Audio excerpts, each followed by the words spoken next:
Anak cucu ibu itu mohon sekali dekatkan dengan sholat dan Quran. Itu pondasi yang paling kuat. Setelah itu banyak nanti caranya. Ada dengan orang tua. Saya pertama menghafal itu, salah satunya wasilahnya itu, wasilah kan boleh pakai wasilah. Itu rumusnya di Quran surah kelima ayat 35. Ya, menjadikan wasilah untuk bermohon kepada Allah disebut dengan tawassul namanya. Nanti ada babnya. Ada tawassul yang dibenarkan, ada yang tidak dibenarkan. Ada bab dalilnya Quran surah 5 Al-Maidah ayat ke-35. Ya. Ya ayyuhalladzina amanu taqullaha wabtaghu ilaihil wasilah. Hai orang-orang beriman, tingkatkan takwamu kepada Allah dan carilah wasilah dengan takwa itu untuk mewujudkan keinginanmu.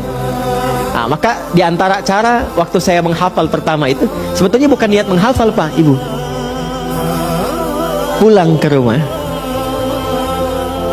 ayah meninggal. Jadi saya itu berangkat ke pesantren. Berangkatnya itu memeluk ayah saya yang sakit, sudah komplikasi. Saya diajak ke Serang, ke rumah sakit umum oleh ibu saya untuk menemui ayah saya. Dan ayah saya tiba-tiba memeluk minta maaf karena nggak bisa mengantar. Nah, sesampainya di pesantren kurang lebih sepekan, saya dikabari diminta pengumuman supaya cepat ke kantor administratif karena kakak saya sedang menunggu, kakak yang pertama. Lalu saya tanya, gimana kondisinya ya? Beliau nggak jawab.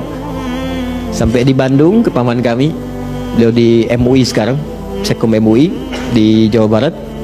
Beliau ngabari, mungkin kayaknya sudah nggak terkejar ya, mungkin sudah dimakamkan. Baru di situ saya menyadari ayah saya sudah tiada. Di sepanjang di bis itu saya ingat pulang sampai rumah tidak terkejar juga untuk mengikuti pemakaman karena sampainya ba'da maghrib menjelang isya. Saya sholat, lalu saya lihat ibu saya di ruang tengah, saya peluk, saya temani tidur, dan itu saya melihat kemudian terakhir ayah saya dalam mimpi pakai kemeja, cuma ngasih isyarat melambaikan tangan dan senyum. Maka esoknya saya bangun, saya lihat apa yang paling istimewa yang ditinggalkan ayah kami. Ya, ayah saya tidak meninggalkan harta benda yang kebanyakan orang harapkan ya. Ya mungkin ya ada yang pengen uang, pengen pakaian, pengen itu, tidak. Ayah saya meninggalkan Al-Quran dan kitab-kitab. Dan tanpa saya sadari sebelum saya masuk pesantren itu, memang ayah saya mendidik secara langsung, bukan disuruh ngaji kitab. Dan saya baru tahu bahwa kitab yang ditinggalkan itu dan saya pelajari di pesantren, itulah kebiasaan yang sering dididikkan kepada saya, salah satunya.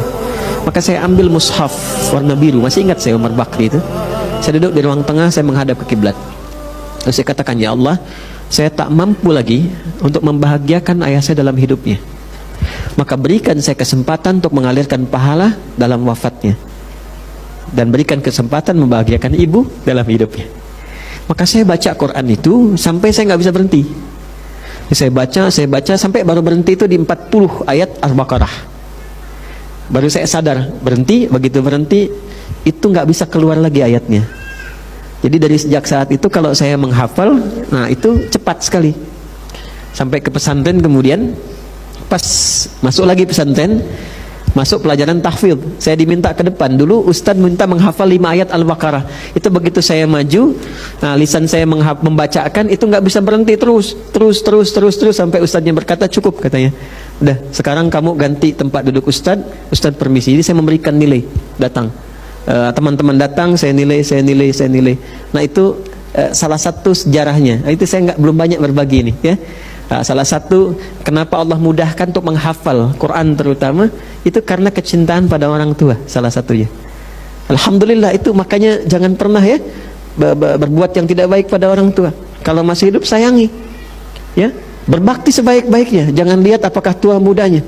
Sebaik-baiknya berbakti, jangan pernah melukai hati kedua orang tua, ya, berkhidmat, karena nanti berkahnya akan diberikan dalam kehidupan kita. Nah, yang paling menarik setelah itu, alhamdulillah ujian.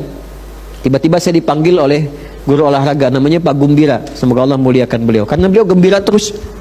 Namanya Pak Gumbira. Jadi saya dipanggil, kata beliau gini, "Nah, mohon maafkan Bapak," katanya. "Kenapa Pak?" "Karena Ananda tidak hadir waktu ujian, Bapak terpaksa memberikan nilai 6. Nah, tertingginya 8 yang lain."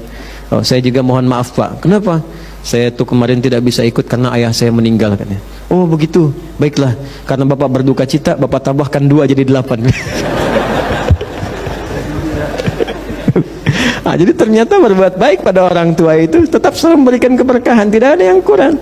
Ya, jadi bahagiakanlah itu ya.